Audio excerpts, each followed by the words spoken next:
la sociedad civil. Resumidas cuentas, el tema está a punto de caramelo y dejo aquí a Carlos que nos comente el tema en su cuestión. Gracias. Bien, pues, buenas tardes. Lo primero de todo, dar las gracias a Retune, a todos sus colaboradores, especialmente a Juancho Domínguez siempre por el cariño que me ha dado y siempre la oportunidad de poder acudir a estas conferencias y exponer pues, todo este jaleo jurídico que realmente tenemos en el Código Penal. Dicho esto, me alegra ver a clientes, amigos, a conocidos, y la verdad es que me siento como en casa delante de vosotros. ¿Verdad? Una cuestión. Está entrando aquí un sonido. Tiene que cerrar el hueco. Sí. Se ha dejado puesto en directo. Vale. ¿Me puedes ayudar un momento? Espera un momento. Vale. Con cerrar eso... Claro, voy a quitar esto porque es bastante molesto estar hablando y escuchando. Vale. Vale, de acuerdo.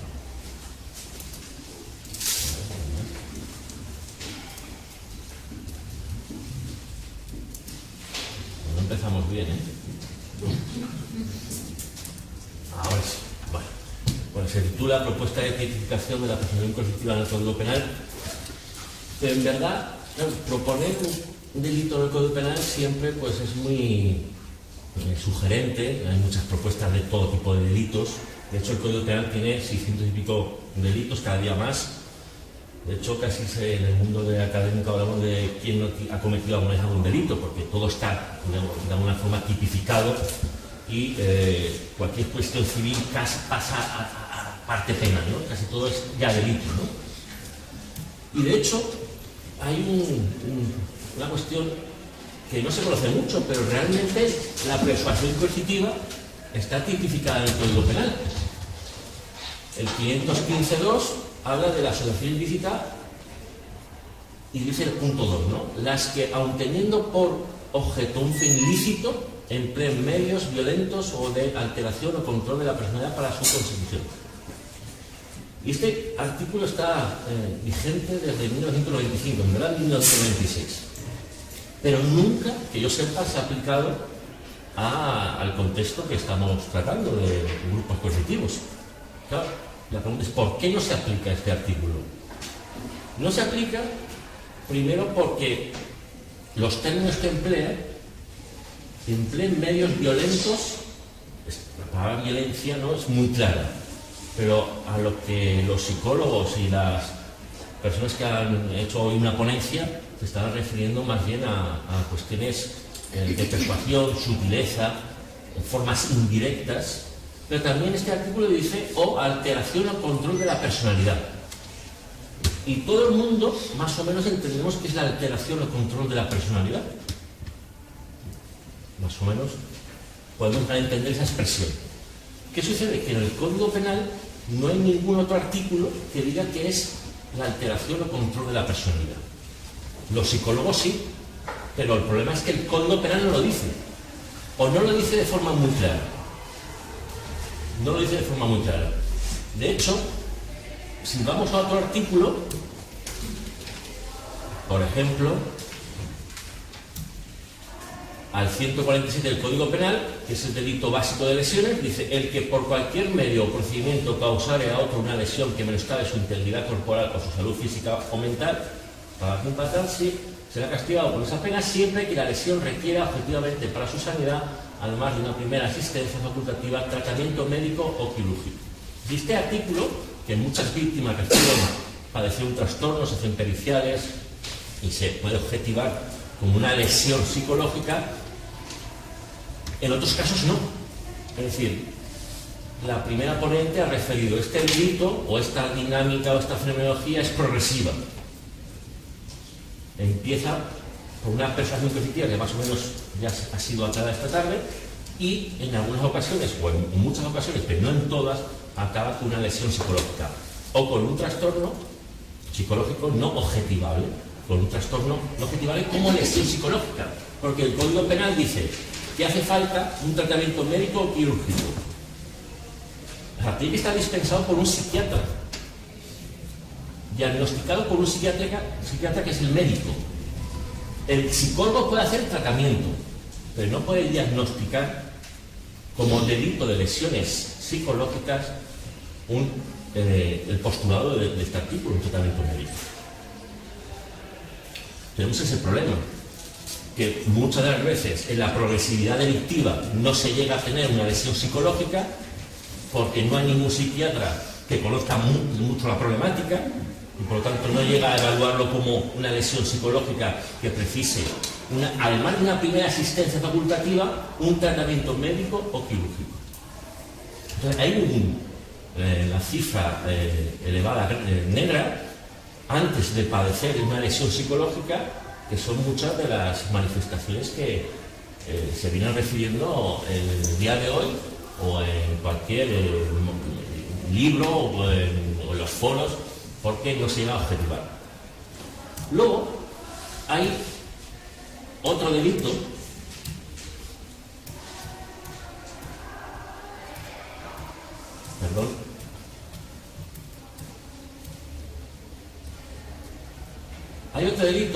que quiero comentar porque en los últimos 10 años aproximadamente, y se ha dicho esta tarde en la primera ponencia, que hay ciertas similitudes de la persuasión coercitiva con la violencia de género. Y de hecho hay autores como Gloria García, Paz Gloria García, es una profesora de Derecho Penal de Valencia, que ha empezado a trabajar este tema, apoyado por parte de la psicología, que se percata, y lo leo textualmente, de que la violencia de género hunde sus raíces en lo que se llama la violencia de control.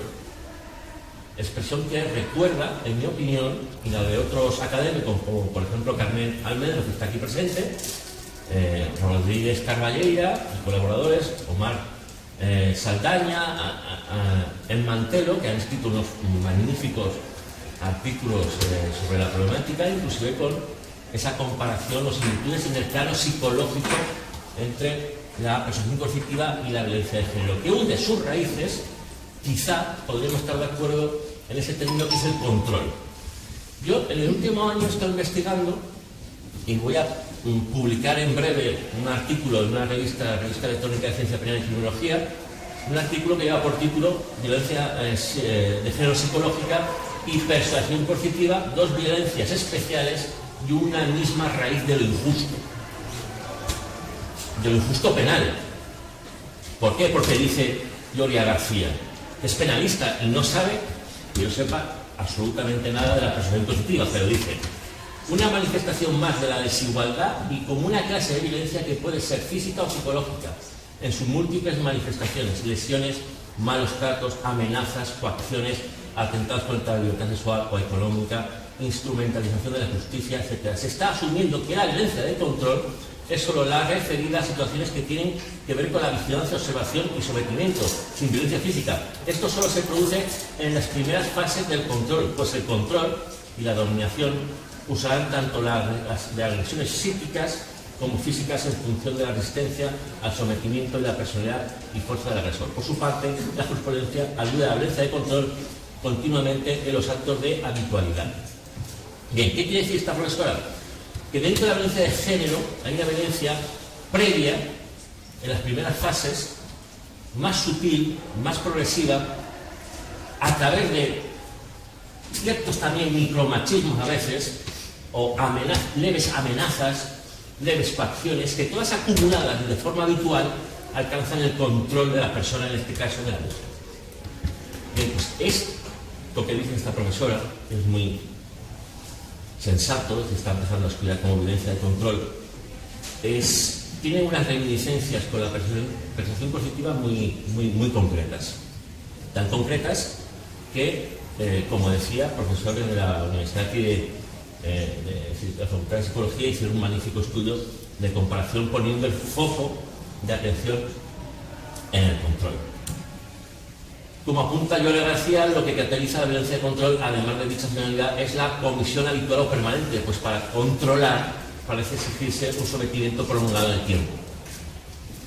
Y da respuesta a esta violencia de control a aquellas situaciones en donde la mujer a través del síndrome de la mujer maltratada, de esa dependencia psicológica, esa cierta, entre comillas, creo que lo entendáis bien, tolerancia de la violencia a través de la autoinculpación, es por motivo por el cual se llega a ese control absoluto sobre la vida. Y comenta Yolanda García que la violencia psicológica en las relaciones de pareja resulta muy difícil de detectar y se manifiesta a través de aislamientos. Se ha comentado hoy que la percepción positiva tiene que ver con aislamientos sociales, emocionales, etcétera, de intimidación, que puede ser sutil o expresa, de amenazas, de actuaciones dirigidas a confundir cognitivamente a la víctima, de la instrumentalización conocida como violencia controlada activa o terrorismo íntimo, que comentó un artículo también Rodríguez Carballo. Creo que también explicaron el medio. En nuestra opinión, esta forma de concebir la violencia de género, esto lo digo yo, es provechosa para hallar ciertas similitudes en la persuasión positiva. Pero la violencia de control realmente no existe claramente como delito en ámbitos generales. Es decir, está el delito de amenazas, el delito de coacciones, el delito de trata de personas, pero la violencia de control, ese término, este nuevo término, en los últimos quizás 10 años, tampoco existe más allá, porque tampoco existe dentro de la violencia de género. Es decir, esto es lo que plantea Yolanda García y otros psicólogos, bueno, otros psicólogos, es una forma de concebir la violencia de género, lo cual tiene reminiscencias, como digo, con esa forma de control a través de aislamientos, de sutilezas en las amenazas, sutilezas en los chantajes con la persuasión coercitiva. Voy a ser más claro. Realmente teníamos el 515.2 que criminaliza las asociaciones ilícitas que realicen la alteración de la personalidad. Pero no tenemos un delito de alteración de la personalidad. Pero tenemos un delito también, como estoy explicando, de violencia de género, el 173.2. Ojo, este delito no solo es violencia de género, entendida del hombre contra la mujer, es también de violencia doméstica, es decir, de la mujer contra el hombre, del hombre contra los niños, de los niños, perdón, de la madre a los niños, y de cualquier conviviente, lo pongo en negrita ahí, núcleo de su convivencia familiar. Es decir, cualquier persona que en un ámbito familiar realice el que, al principio, el que habitualmente ejerza violencia física o psíquica sobre quien sea o haya sido su cónyuge o sobre persona que esté o haya estado ligado a él, etcétera, etcétera. Pero solo se aplica esta violencia física o psíquica, que se podría aplicar como persuasión coercitiva. Ya os hablaremos de un caso de marzo, sentencia de la Audiencia Provincial de Sevilla, un caso muy famoso, en donde se condena por este delito. Pero porque pasó dentro del ámbito familiar. Y no porque era el padre o la madre, era un amigo del padre que vivía con los menores. Hay fórmulas de poder aplicar la persuasión coercitiva, pero ¿cuál es el problema? El problema es que no tiene un ámbito de aplicación general. Entonces, claro, si alguien es víctima de la persuasión coercitiva y no convive con su agresor, este artículo no se puede aplicar. ¿Qué otro artículo se podría aplicar? Pues el 173.1, que es el delito clásico de toda la ley de Dios, delito contra la integridad moral. Yo digo ahí, en cualquier ámbito se podría aplicar, pero no contempla lo sutil. Es decir, porque el tipo delictivo dice el que infligir a otra persona un trato degradante. Si yo me lo estoy pasando bien con el teórico trato degradante porque estoy conforme con las amenazas sutilmente expresadas o los chantajes sutilmente expresados, no se va a poder aplicar este delito, porque habla de trato degradante. La víctima tiene que sentir que es un trato degradante, o menoscabando realmente su integridad moral. También es cierto que aunque no lo sienta, que sería la gran pregunta, si los demás vemos que se está humillando a una mujer por parte del marido, por ejemplo, como violencia de género, o que un tercero está maltratando a sus seguidores en el grupo pseudoterapéutico, aunque no convivan, se podría aplicar este artículo, que es un trato degradante a los pacientes, a los miembros del grupo pseudoterapéutico. Pero claro, si la víctima dice que está muy bien, ya tenemos un problema. Tenemos que tener parte o indicio de trastorno psicológico, como lesión, para que pueda intervenir la policía o pueda intervenir el Ministerio Fiscal porque tiene una lesión psicológica y no se puede gobernar, por ejemplo. Pero hay una cosa aún más positiva, que en las últimas reformas del Código Penal, este artículo lo introduce para criminalizar a la persona jurídica, es decir, a una asociación, por ejemplo. Hablábamos antes de que el 515 nunca se ha aplicado, el de la asociación ilícita, nunca.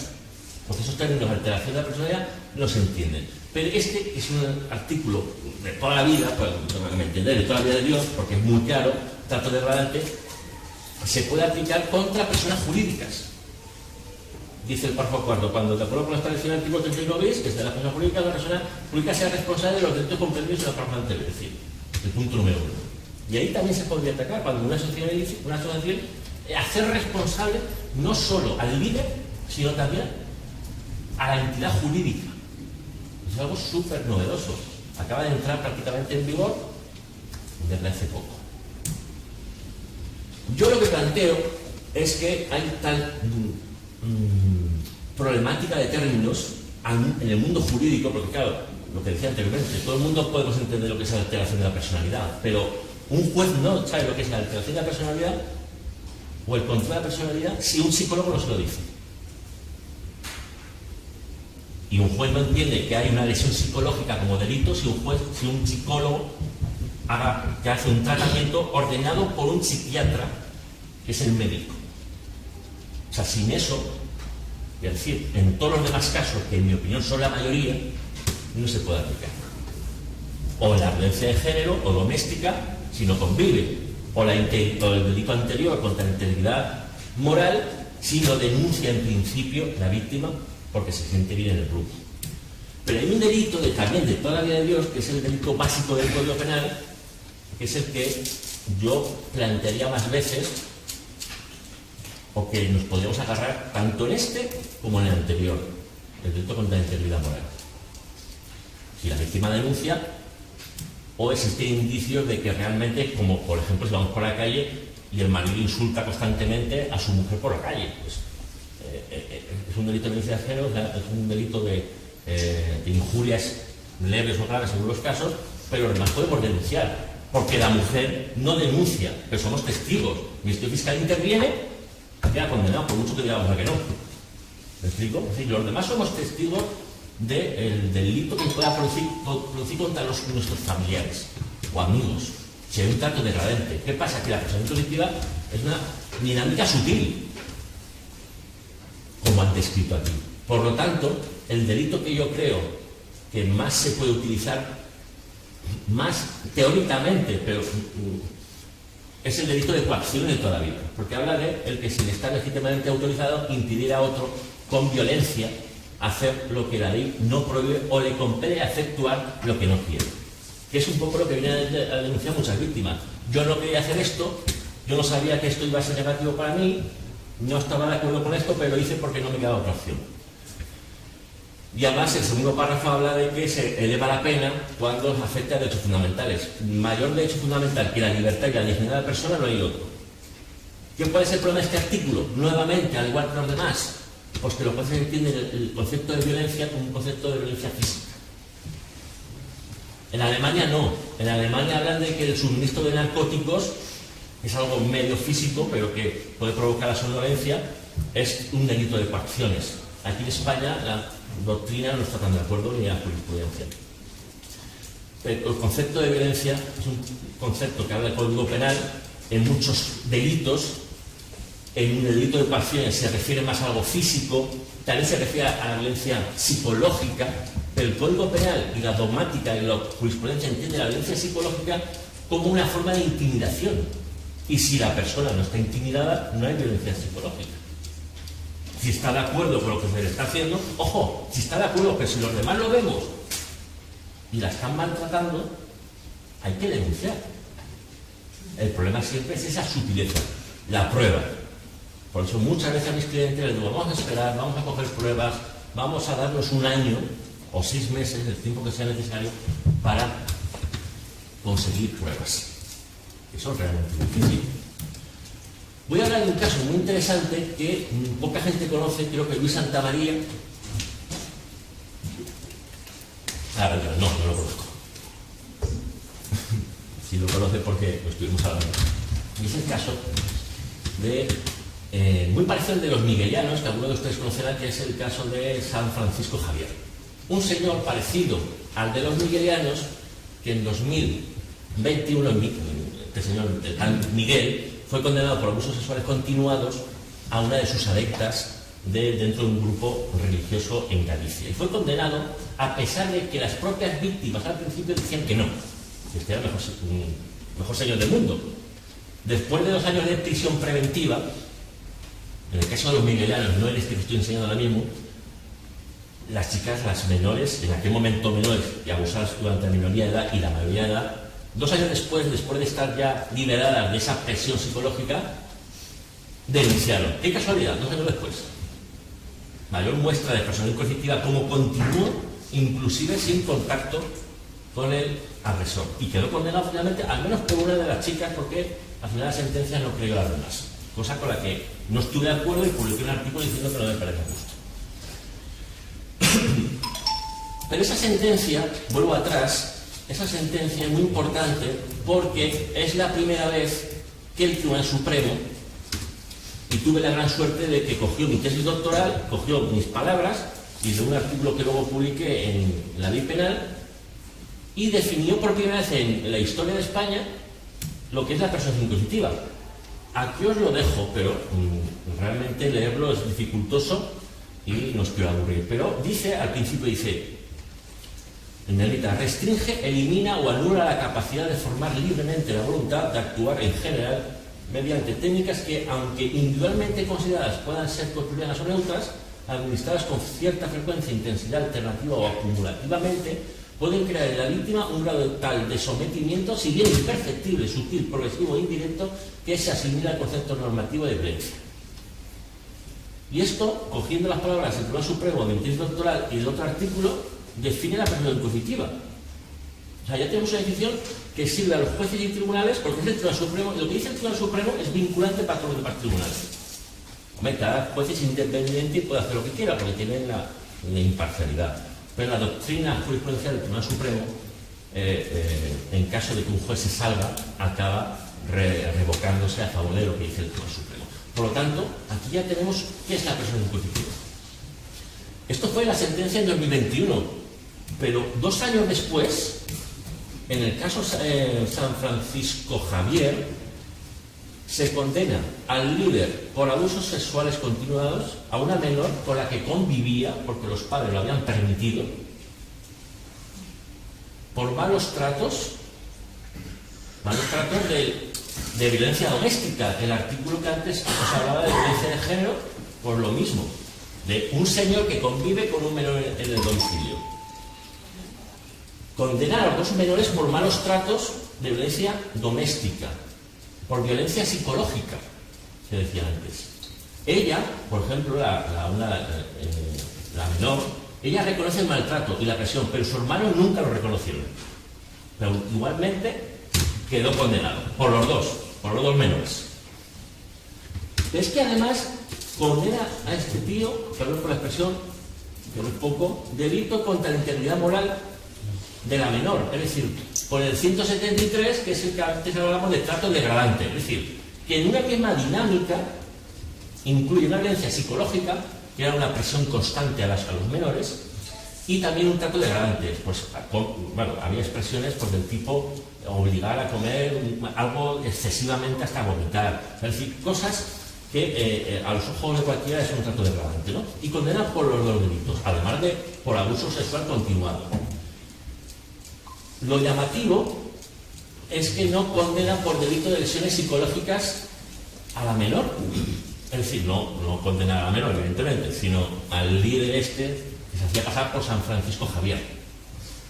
Modo por el cual consiguió que la menor no opusiera resistencia, o bajo engaño o prevalimiento, como abuso sexual, para conseguir ciertamente falta de resistencia o cierto consentimiento de la menor, porque si no hacía caso estaba por defraudando a la divinidad. Pero a pesar de que la menor tenía un trastorno de estrés postraumático, que estaba, si no recuerdo mal, aunque la sentencia no lo deja claro, diagnosticado por un psiquiatra con tratamiento psicológico, por nadie sabe por qué, no lo condena por lesiones psicológicas. Pero lo interesante es que tanto el abuso sexual continuado como el delito de malos tratos, como el delito contra la integridad moral, pongo el delito justo después, y los 3 delitos perpetrados mediante personación inquisitiva. Es decir, la sentencia lo que va a entender, esto es una interpretación mía, ojo, a lo mejor otro académico lo lee y entiende otra cosa. Yo entiendo que condena por los 3 delitos por utilización de la persona inquisitiva. Y coge en parte lo que dice el Tribunal Supremo en la sentencia de los miguelianos. También es cierto que lo que hace es coger los informes periciales en donde lo que se avala es que hay una persona inquisitiva. Y los magistrados de la Audiencia Provincial de Sevilla consideran que hay una persona inquisitiva, pero claro, una persona inquisitiva no solo en los abusos sexuales, sino en el trato degradante y en el delito contra la integridad moral. Pero sorprendentemente no condena por lesiones psicológicas cuando esta niña tenía un trastorno de estrés postraumático. ¿Por qué? Porque nadie lo denunció. Es más, en verdad era obligación del Ministerio Fiscal. Se asuelve, que ahora viene ya lo paradójico. Por eso pongo el título, una paradoja jurídica. Se asuelve a los padres del delito de abandono, porque pasaban olímpicamente de los menores, porque todo dependía de San Francisco Javier. O sea, los padres decían que tampoco lo decían, pero los niños siempre prestaban atención a San Francisco Javier, que era el gurú que vivía en ese domicilio. Los asuelve por los delitos de abandono familiar, pero ojo, no es que los asuelva porque no esté acreditado el abandono familiar.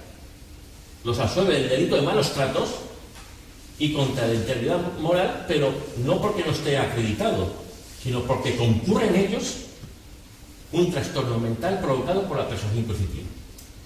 Así de claro. O sea, utilizan, ahora, por primera vez, que es algo muy positivo, utilizan la persuasión coercitiva, que es lo que todos deseamos, que es por lo que se condene, que en verdad se está condenando los primeros 3 delitos, no de forma diferenciada, pero sí fundamentada. Pero utilizan eso también, que es un poco lo que yo planteé en la tesis doctoral, para absolver a lo que yo llamaba víctima-autor, o autor-víctima en este caso. Los padres cometen el delito de abandono, el delito de malos tratos contra sus propios hijos y contra la integridad moral, porque estaban bajo las órdenes y la influencia de la persuasión impositiva de este San Francisco Javier. Pero lo gracioso es que ahí viene la paradoja, que a pesar de que los padres quedan sueltos por estos trastornos psicológicos, no se condena al líder por provocar dichos trastornos, lesiones psicológicas, como delito. ¿Por qué? Porque parece ser que nadie acusó. Ahora los padres que están absueltos, si están dentro del plazo de prescripción, podrían denunciar y ganarían seguro. Y sería la primera sentencia en donde se les reconocía, entiendo yo, si denuncian, tendré que hablar con su abogado, por la cual se condenaría por persuasión coercitiva por crear una lesión psicológica basada en la persuasión coercitiva. Y otra cosa muy interesante es que una de las condenas dice, aparte de prisión, etcétera, etcétera, a 15 años de prisión se ha condenado, pero es poco. Obligación de participar en un programa de terapia para personas objeto de abuso psicológico por grupos coercitivos. A esto se le condena a la mujer de él. Entre otras cosas, se le condena a ir, ojo, se está reconociendo ya la Audiencia Provincial que tiene que ir, como los maltratadores, a un curso de formación o un curso de maltratadores, ¿no? ¿Me entendéis? No de maltratadores, sino de totalmente lo contrario. Sí, a un grupo, a una terapia de abuso psicológico por trastornos coercitivos, que yo no sé dónde encontrar en Sevilla eso. Habrá que preguntar quién son ahí los expertos, ¿no? En Sevilla o en Málaga, seguramente, a lo mejor van aquí, no sé qué. Bien, simplemente aquí os dejo lo que dice esta sentencia. Dice, con la excusa de ayudarles a superar sus problemas matrimoniales, de esa situación de vulneración emocional, se aprovecharon los otros 3 acusados para ir poco a poco ganándose la confianza de E y J, que son los padres, desarrollando paulatinamente con ellos un proceso de la denominada persuasión coercitiva, consistente en una modalidad de influencia caracterizada por la aplicación gradual de estrategias abusivas de forma planificada y engañosa, que dificulta que las personas que la reciben detecten la agresividad y el perjuicio que conllevan, consiguiendo así ejerciendo una muy intensa influencia sobre el núcleo familiar formado por el matrimonio y sus hijos. Y con ello el resultado de que los padres desarrollaron unas ideas patológicas respecto a la dimensión, capacidad de influencia y valía espiritual del procesado Francisco Javier, que determinaron que su voluntad y libre pensamiento quedasen afectados, perdiendo ambos cualquier tipo de capacidad crítica frente a la influencia en el procesado y su familia ejercían sobre ellos. Simplemente para ir terminando, porque creo que nos estamos alargando un poco hoy, también la sentencia, lo pongo en negrita, dice: a continuación el acusado, y quiero que lo lean o que me escuchen, porque son sentencias, son la realidad del día a día de los abusos sexuales mediante, en este caso, la persona impositiva. A continuación el acusado le dijo que guardase silencio sobre lo sucedido, advirtiéndole que eso quedaba entre ella y el de arriba. La mayor prevalencia y autoridad y forma de influencia a un menor no lo hay. Y que si lo contaba sufriría un castigo, dando a entender, entiendo yo, divino, también personal por parte del cielo, divino. Se dirigió a la M, a la víctima, diciendo que estaba en trance y que había recibido un mensaje para limpiarla. Y en esa situación la esposa y la hija de este acusado dijeron a la menor que se sometiera a ese ritual. La conclusión de los peritos: la anulación de sus capacidades volitivas e intelectivas para las conductas sugeridas e influidas por el citado señor. Es decir, que se persuadió positivamente a los padres. Y respecto a las acciones sexuales, dice la sentencia, realizadas en un contexto claramente intimidatorio y de cierta violencia para María, y aprovechándose el autor material de la situación de prevalencia que tenía sobre ella por la posición dominante de superioridad, que lo que hace, explica la sentencia, unida a otros párrafos, es esa autoridad de San Francisco Javier a través de esa influencia y presencia positiva. Por dicho esto, han visto ustedes esas galimatías de términos jurídicos que creo que sería importante ubicarlo en un artículo que yo era lo que propuse en la tesis doctoral. No tenía por qué, porque proponer un artículo, pues no se suele hacer en el mundo académico, en el mundo del derecho penal, pero entendí que algo podía aportar a esta problemática. Tanto es así que el Tribunal Supremo acoge no la propuesta, pero a la misma esencia, que es la que hemos referido anteriormente del doctoral, ¿no? Y yo lo que propongo es que será castigado en un artículo, un nuevo delito de coacciones, algo que no hace falta que entienda yo, que es algo que entiende cualquier persona que lo ha sufrido, cualquier ciudadano, o cualquier psicólogo, o cualquier psiquiatra. Sobre todo, esto va muy dirigido a los psicólogos y a psiquiatras, porque son los que emplean esta tecnología. Yo no me la invento. Con una pena de prisión de 5 a 8 años, el que mediante violencia, intimidación, engaño coercitivo o técnicas de procedimiento de presión coercitiva física y o psíquicas impidiera la libre formación de la voluntad, la libertad de decisión y o de ejecución de actuar en general y que lleve a un estado de dependencia coercitivo. Se entenderá por técnicas o procedimientos de presión coercitiva.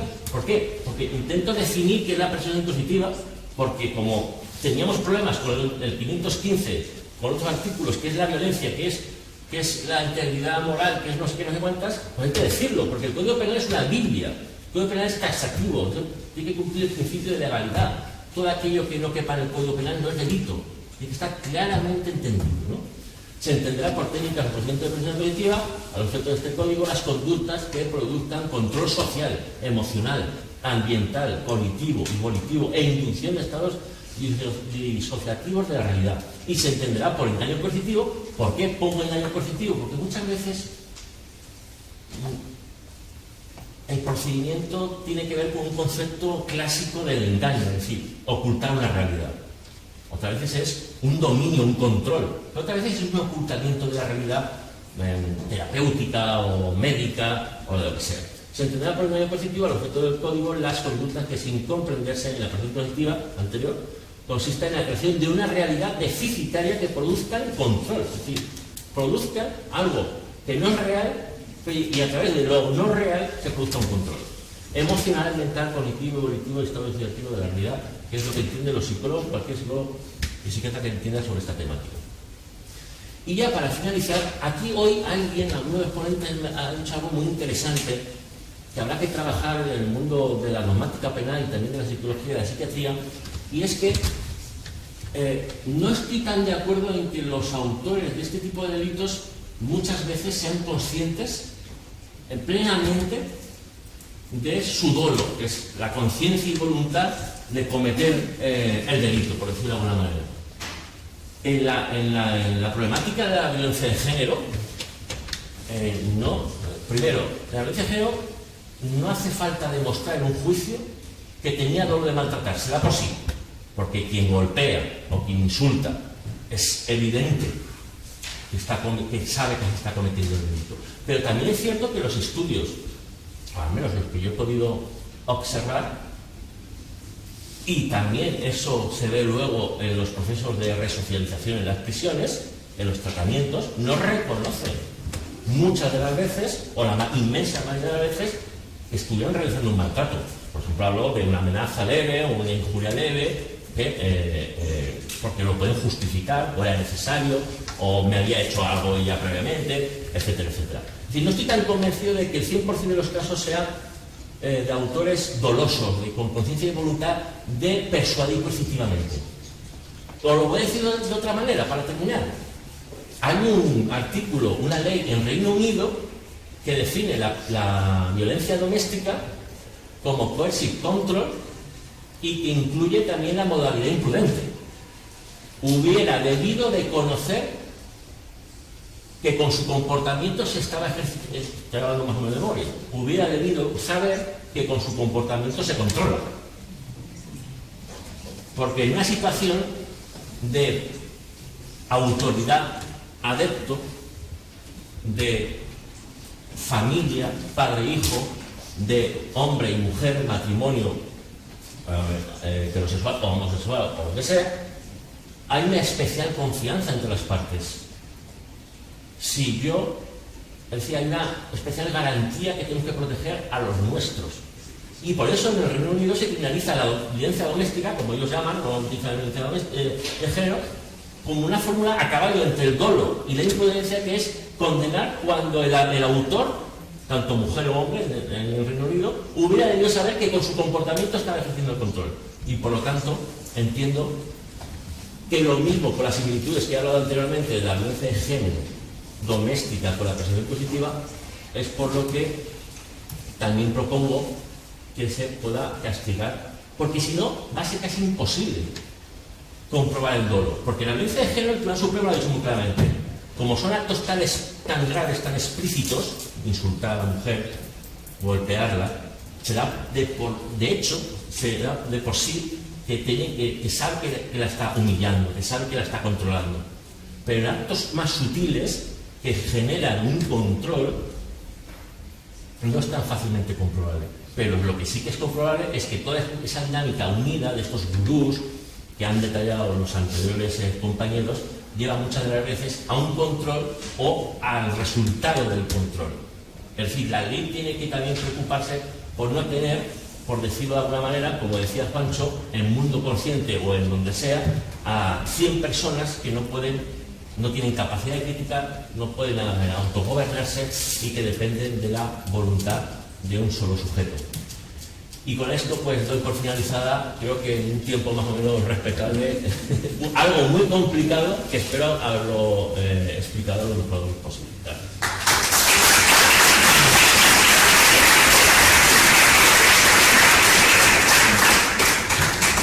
Bueno, venga, a resistir que vamos acabando. A ver, preguntitas. Por aquí. Que muchas gracias, Carlos, por tu exposición y sobre todo por ser punta de lanza, ¿no?, con el tema de la sentencia de los miguelianos, porque a los familiares nos da ya argumentos jurídicos para ir rompiendo, ¿no?, para ir... Y quería hacerte dos preguntas, una más personal y otra más profesional, ¿no? La personal, si puedes contestar, ¿de dónde nace tu pasión, ¿no?, por esta vía, ¿no? Vamos a algo menos técnico, ¿no? Esta pregunta es buena, porque es menos técnica. Claro, porque asombra, ¿no?, porque el derecho es tan vasto, ¿no?, que te hayas fijado en esta problemática tan concreta, ¿no?, que afecta a este tipo de personas, me llama la atención. Y si la puedes reflexionar. Y la otra sería, bueno, pues al final, oye, nos has dado una buena sesión jurídica, pero claro, las familias nos encontramos ante un muro jurídico cada vez que nos enfrentamos a esto, porque vemos que ni jueces, ni Ministerio Fiscal, ni policía, ni nada comprenden toda esta problemática y nos dejan abandonados a nuestra suerte, por muy bien fundamentados que vayamos o por muy bien armados jurídicamente que vayamos, nos vemos sin armas muchas veces. A ver, Lo primero de todo, a los 15 o 16 años leí El crepúsculo de los ídolos de Federico Friedrich Nietzsche. Y yo nunca había leído, no me gustaba leer. Cogí ese libro, me gustó una forma de pensar diferente y me apasionó la lectura y la filosofía. Y dentro de la filosofía moral. De ahí investigaciones sobre la autoría de conciencia, la objeción de conciencia, el autor por convicción, los que cometen delitos porque moralmente lo consideran justo y necesario, los terroristas, los yihadistas, etcétera, etcétera. Esa mezcla, objetor de conciencia en algunos casos, cuando está criminalizado, y todo ha ido derivando a un sector donde no se había trabajado a nivel jurídico o muy poco en España y en verdad a nivel mundial. Y ojalá, porque no, realmente en el mundo jurídico estamos muy solos en este tema. Ojalá otros compañeros que se están empezando a unir, como decía, ahora dentro de un mes seguramente se publique un artículo que va a ser muy polémico, porque hablar, no digo porque yo sea hombre, ni mucho menos, sino hablar de la violencia de género, de la perspectiva de la que voy a hablar, es decir, romper la violencia de género para abrir la puerta a dinámicas sutiles, cercanas a los micromachismos o a la violencia psicológica sutil, en todos los ámbitos generales.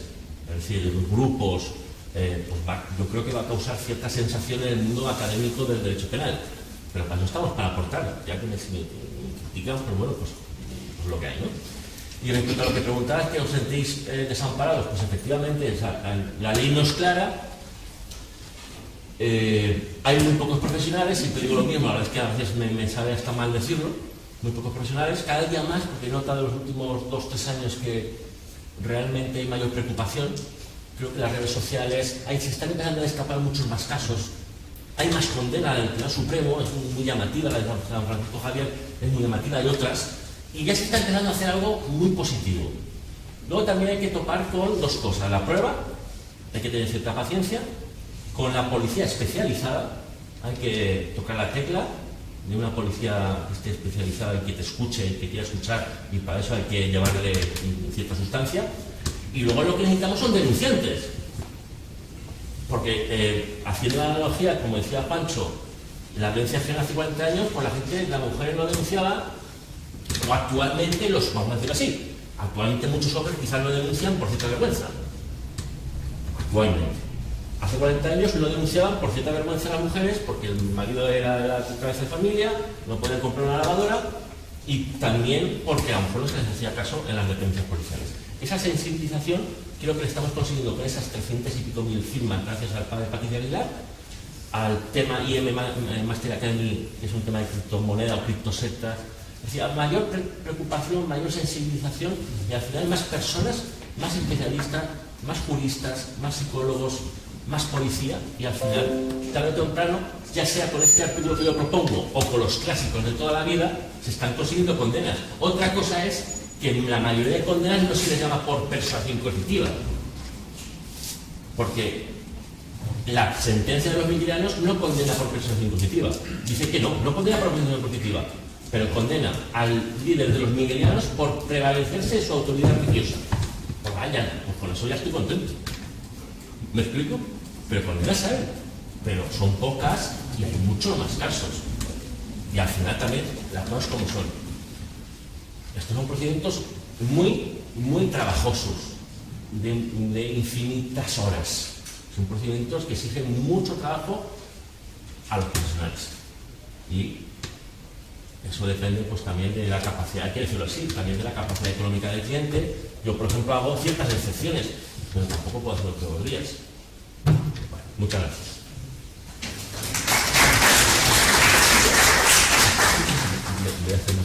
Sí, una última pregunta. En primer lugar, enhorabuena por la presentación. Bueno, voy a intentar ser rápida. Sí, yo también. Con respecto, has hablado de los jueces y las juezas. Yo hace poco estuve en un congreso hecho por la Asociación Madrileña de Salud Pública, y a lo que me dedico estuve en contacto con muchas víctimas, en este caso, de violencia de género. Bueno, ahora te voy a contestar yo con otro tema y te vas a dar por contestar. Vale. Hay un gran problema, y has dicho que el tema es que hay pocos profesionales. Yo no sé si es cuestión de que haya pocos funcionarios, pero no podemos olvidar que en teoría los jueces, lo está comentando con ella, los jueces son en teoría independientes o tienen esa independencia, pero tienen poca formación, muy poco conocimiento de información, porque de hecho ya hay también hasta paper y publicaciones sobre esto. Las víctimas de violencia incluso han llegado a afirmar que más que la violencia que sufría su pareja o la violencia que sufrían de otras personas, el impacto más grande que tiene es la violencia institucional que existe. Y es una cosa que hay que atajar, porque sobre todo con el caso de la manada, hay muchas manadas, pero la manada que se llamó aquí más socialmente tal, uno de los jueces cuestionó a una chica por llevar farda. Y evidentemente es una cosa que yo creo que sí que hay que denunciar, en plan, porque no se puede tratar un caso así, hay que tener una mejor formación, por lo tanto. Muy rápidamente, me llegó un caso el viernes, me llegó el lunes de una chica que denunció una agresión sexual de un amigo suyo, que le dijo que no 2 veces. Ella estaba bastante bebida, él un poco. Le dijo, oye, ya que vas a violar, ponte el preservativo. No se lo puso. Eso ya también sería lo que se llama steal thing, es una forma de agresión sexual también. Declaró en 6 minutos en el juzgado, la instrucción número lo que sea de Madrid. Y ella 7 minutos. Él dijo que ella había consentido y ella dijo que no había consentido. Hay unos WhatsApp donde él dice, al día siguiente, soy lo peor, te he hecho daño, lo siento. Ese mismo día, la jueza archivó el caso. Y hoy he presentado el recurso de reforma. Es decir, que si ahora, con todo lo que se ha movido en violencia de género, en delitos de la ley de solo sí es sí, ahora viene una jueza y porque el hombre, el supuesto presunto agresor sexual, diga que no, se archiva un caso, ya apaga y vámonos. Pues fíjate lo que queda. Pues, en eso, pues fíjate. Claro, el problema quizás se centra en el consentimiento. Sí, pero claro, pero. Además de otro elemento que pueda haber. Sí, pero una clave, es que no os olvidéis de una cosa. Muchos clientes me vienen a mi despacho y me dicen, es que no tengo pruebas, no, perdona. La primera prueba eres tú. Tú, como declaración, el Tribunal Supremo, lo ha dicho millones de veces, en delitos de intimidad, normalmente abuso sexual y agresión sexual, la declaración de la víctima, si es persistente, es la incriminación. No hay ánimo de animadversión, o sea, no hay animadversión previa.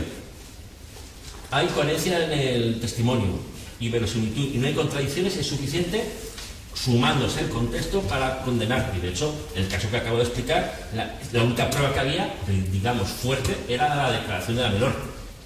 Por lo tanto, que me venga una jueza de instrucción número tal a archivar porque un señor, supuestamente, que encima reconoce que no se puso preservativo cuando ya se lo pidió, cuando eso ya mismo es una agresión sexual, pues fíjate lo que nos queda por recorrer. A ver, para ver. ¿A mí? No, quería... Nada, comentarte una cosa. En el tema de los nigerianos, uno de los benefactores también se ha escaldado los primeros de Cristo, Ignacio de León, de la familia de los tesoros. Fue benefactor de los nigerianos y bueno, llamaron nuestras personas de manera declarada, a ver qué había pasado allí. Y luego dentro de los jueces también es verdad que hay jueces de determinadas órbitas pues, para la democracia. 3 juezas fueron. ¿Cuál? ¿No? 3 juezas. Sí. En ese caso de los nigerianos, en la Audiencia Provincial de Pontevedra fueron 3 juezas. Sí, pero que lo llamaban a declarar ahí, que salió el escalón de los casos de visto y luego dirigido a los nigerianos también. Y en el caso de los jueces, hay jueces de la democracia, a la Asociación Francisco de Vitoria, jueces que son de Opus, jueces que son de Partido Comunista, ¿sabes? Que no... Sí. Sí, pero la ley es la ley. O sea, la ley, por ejemplo, del solo sí es sí. Sí. Vamos, que es bueno, no voy a entrar en pormenores, pero decía, antes también, si no había consentimiento, era la resolución. Si hay intimidación. A lo que voy, hay jueces pues, que tienen sus perspectivas, pero no se puede saltar la ley, y para eso están los recursos. Es decir, ahora mismo, este caso de esta agresión sexual, de esta chica, pues ahora está el recurso, y si no ganamos en reforma, que es contra la misma jueza, va a ir a la Audiencia Provincial con 3 magistrados, que le van a tumbar, sí o sí, Y si no, va a salir todos los días en los medios de comunicación. Para que se entere.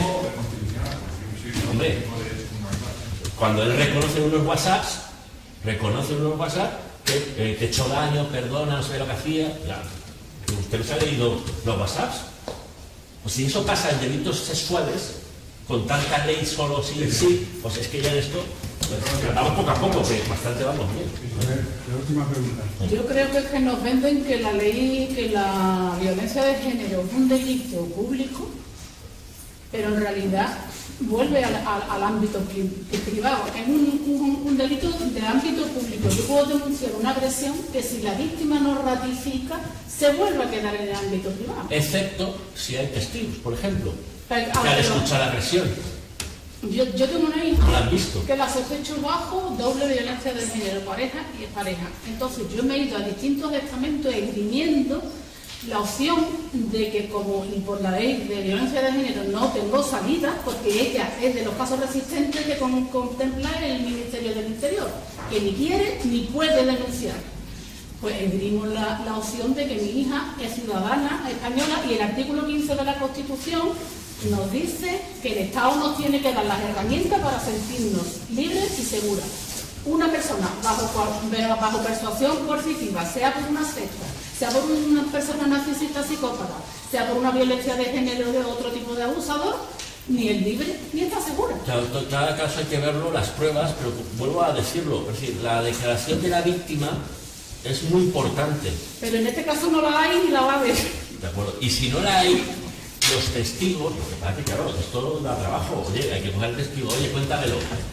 Oye, ¿quieres venir? No lo quiero ir. ¿Qué haces tú? Pues muchas veces obligarlo a ir a través del juzgado. Es decir, hay muchas técnicas, pero hay que ser valiente. La víctima, si no es valiente, tiene que ser los testigos, los familiares, los primos, los hermanos. Si no lo son, yo no soy obligado todavía. No, que mienten en el juzgado. Pero sabes que hay víctimas, gente rarísimas, en que no les pasa nada, y porque les han enseñado que eso es lo que tocaba. Por supuesto. Y que, como dijo Séneca, si una persona se siente culpable, se convierte en su propio verdugo y ahí se queda, y ahí se queda, y ahí se queda. ¿Qué hacemos con esa persona? ¿Se queda para siempre? Hay que estudiar. Habría que Es que estudiar. no va a salir. Vamos, que la conozco yo que la parió, que no va a salir. Entonces Hay cosas que lo voy a decir muy claramente. Lo voy a decir muy claramente. Hay casos que en el momento que cuando llegan al despacho son imposibles. Yo pienso que mientras no... Hay casos que llegan al despacho y no se puede hacer en ese momento absolutamente nada. Hay que esperar, hay que recabar pruebas. ¿Cómo se recaban pruebas? Me dicen los clientes, espérate, esto, y solo contártelo, pues me puedo buscar una semana. ¿A qué voy con esto? Pero falta de propósito. A mí me ha dicho un abogado, Manuela, es que después de lo que se lía para hacer un juicio, no sé cuánto, que yo lo entiendo perfectamente, la víctima no ratifica.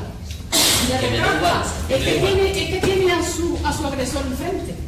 Le ha demostrado ya lo carnicero que puede llegar a ser, está anulada, aterrorizada, desvalorizada. Pero si hay pruebas de lo contrario, aunque es un delito público, se atenta a su dignidad, se atenta a su capacidad volitiva, crítica, etcétera, etcétera. Si hay testigos, hay informes, hay otras pruebas, por mucho que diga la víctima, es como delito de malos tratos, acaban en prisión. ¿Sabes? ¿Y si no hay testigo? Es lo que digo, que hay veces, pero hay que buscarlos, hay que poner a veces la zanahoria. Se puede buscar con otro tipo de abusador, con un narcisista psicópata, yo creo que es difícil, porque No, la verdad que tienen una imagen narcisistas maravillosa. psicópatas Una imagen son maravillosa. más predecibles. Sí. Eso no es tan perceptible. Bueno, pues hay que meter a caso. A lo que voy con esto es que todo tiene solución, pero da mucho trabajo. Y hay que tocar muchas teclas. Es muy difícil. No solo el abogado, la policía, los psicólogos, etc. Bueno, a ver.